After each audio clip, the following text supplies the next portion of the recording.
Wilson जिमखान्याबद्दल आंदोलन चालू केलेलं आहे, तुमची नेमकी भूमिका काय आहे? हे बघा, 110 वर्षापासून हा जिमखाना विल्सन कॉलेजच्या ताब्यात आहे आणि 110 वर्षापासून विल्सन कॉलेजचे विद्यार्थी, गिरगावकरचे विद्यार्थी, ताडदेवचे विद्यार्थी आणि आजूबाजूच्या परिसरातले विद्यार्थी त्या ठिकाणी खेळतात आणि तिथून चांगले चांगले खेळाडू निर्माण झालेले आहेत.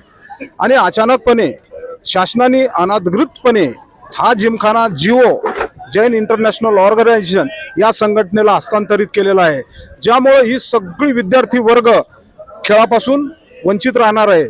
त्यांची पुढची पिढी त्यांच्या सब्जेक्टमध्येच त्यांच्या विषयामध्येच हा विषय सब्जेक्ट आहे फिजिकल एज्युकेशन. आता त्यांनी कुठे जायचं आहे? आणि शासनाने हा जिमखाना जिओला देऊन या समाजावर, ह्या विद्यार्थ्यावर खूप मोठा अन्याय केलेला आहे. आणि म्हणून फडणवीस साहेबाला आमची विनंती आहे की हा जिमखाना परत विल्सन जिमखान्याला परत द्यावा, जेणेकरून विल्सनचे विद्यार्थी, गिरगावकरांचे विद्यार्थी, आजूबाजूच्या परिसरातले विद्यार्थी तिथे खेळतील. आणि सगळ्यात महत्त्वाचा बाब म्हणजे मी अगोदरही हेच बोललेलो आहे की कॉलेजमध्ये फक्त 2% लोक ख्रिश्चन आहेत. विल्सन कॉलेजमध्ये 2%, 98% लोक ख्रिस्तीत्वर आहेत. ते मुलं विद्यार्थी, त्या विद्यार्थ्यासाठी हे ग्राउंड आहे. जर हेच ग्राउंड तिथं राहिलं नाही तर ह्या विद्यार्थ्याचं खेळाचं भवितव्य कसं घडेल? आणि म्हणून हे आंदोलन आज स्टार्ट झालेलं आहे, सुरुवात झालेली आहे. हे आंदोलन महाराष्ट्राच्या कान्याकोपऱ्यात तिथून पुढे सुरू होणार आहे आणि शेवटी वादळ हे दिल्लीला धडकणार आहे.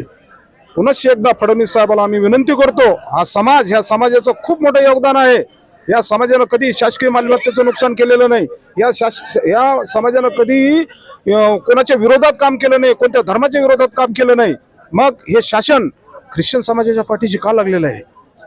काय कारण आहे? कुठं चुकलेलं आमचं? कुठं योगदान कमी पडलेलं आहे?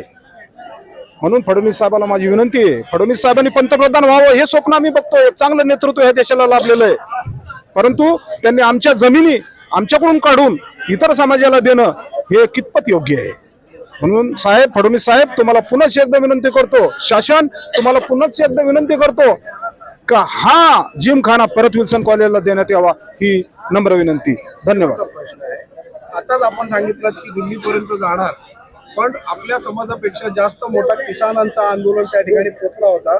आजपर्यंत त्याच्यावर काही निर्णय आलेला नाही. आपल्याला वाटतंय की आंदोलन करणारे किंवा दिल्लीपर्यंत जाणारे आपली समस्या सुटणार आहे? आम्ही न्यायालयीन लढाई सुद्धा लढत आहे. सुप्रीम कोर्टमध्ये केस टाकलेली, उद्या त्याची हिअरिंग आहे या जिमखान्याच्या संदर्भात. त्यासोबतच हा लोकशाही मार्ग आहे आणि लोकशाहीच्या मार्गानं, शांततेच्या मार्गानं अनेक लढे जिंकलेले आहेत, अनेक क्रांती झालेल्या आहेत. हे इतिहास आहे. इतिहास पलटून बघा तुम्ही. जरी किसानाच्या बाबतीत त्यांना यश नसेल मिळालं, याचा अर्थ असं नव्हे की इतर आंदोलनाला यश मिळणार नाही. आम्ही हे यश आमच्या पदरात पाडून घेऊ, ही या ठिकाणी मी तुम्हाला सांगतोय.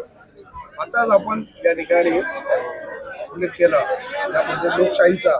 आपल्याला वाटतं आहे का ज्या पद्धतीचा जिमखान्याबद्दल निर्णय घेतलेला आहे त्या लोकशाहीच्या माध्यमातून घेतलेला आहे? नाही, अजिबात नाही. ही ऑटोक्रॅसी आहे, हिटलरशाही चाललेली आहे. अशाच प्रकारच्या कित्येक जमिनी, ह्या वेगवेगळ्या समाजाच्या जमिनी शासन घेऊन दुसऱ्याच्या गळ्यात घालत आहे. त्याचं कारण समजत नाही. त्याचं कारण त्यांचे मतं पाहिजेत, त्यांना पैसा पाहिजे, नक्की काय हवं आहे त्यांना. परंतु इतर समाजावर अन्याय करून दुसऱ्या समाजाला न्याय द्यायचा आहे, हे योग्य नाही आहे. अन्यथा जर आपला निकाल निघाला नाही, न्यायालयाने गेल्यानंतर, जसं की आपण बघितलं की वकफच्या बऱ्याचशा निर्णय न्यायालयापर्यंत गेले, परंतु त्या दुसऱ्या बाजूला लागलेले आहेत. तर आपल्याला यावर विश्वास आहे का? नक्की प्रक्रिया आपल्या बाजूने नक्की आम्हाला यावर विश्वास आहे. येशू ख्रिस्त आमच्या सोबत आहे. प्रत्येक लढ्यामध्ये परमेश्वर आमच्या सोबत आहे आणि हा लढा आम्ही जिंकणार, हा आत्मविश्वास मी तुम्हाला या ठिकाणी देत आहे. न्याय व्यवस्थेवर आमचा पूर्ण विश्वास आहे.